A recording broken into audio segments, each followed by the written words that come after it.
hello everyone অন্য এটা ভিডিঅ'লৈ সকলোকে জনালোঁ স্বাগতম ৰাতিপুৱা এয়া কেইটামান কেক বনালোঁ আৰু লৰাক খাবলৈ দিছোঁ লৰাৰ কথাবোৰ শুনিব দেই তাতো কথাটো কোৱা জুতাটো মা একজোৰ তুমি কিনিলা একজোৰ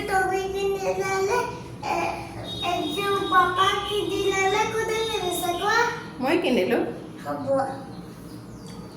কি খাইছা এতিয়া মিঠা ৰ'বা এনেদৰে আকৌ এহাতি খেলিলে পিছবেলা সময়ত ধুনীয়াকৈ তলত নামি গৈ দুইটাই যিহেতু স্কুল বন্ধ অলপ ৰখাবলৈ অসুবিধা হয় সেয়াই অলপ খেলালোঁ তাৰপিছত ময়ো বাৰান্দাতে বহি দিলোঁ আৰু মোৰ যে চুলিৰ অৱস্থা একদম বেয়া হৈছে উঠি লগতে চুলি পকিছে নিজে বনোৱা তেল লগালোঁ মূৰত আৰু এনেদৰে তেল লগাই আছোঁ কাইলৈ যিহেতু স্কুল বন্ধ গতিকে ধুনীয়াকৈ ধুই দিম আৰু এয়া ৰাতিৰ সাজ এনেদৰে গোটা মগু বইল লগতে কাচকল ভাজি আৰু এইফালে শুকান জলকীয়া দুটা মই ফ্ৰাই কৰি লৈছিলোঁ এনেদৰে খালোঁ আজিলৈ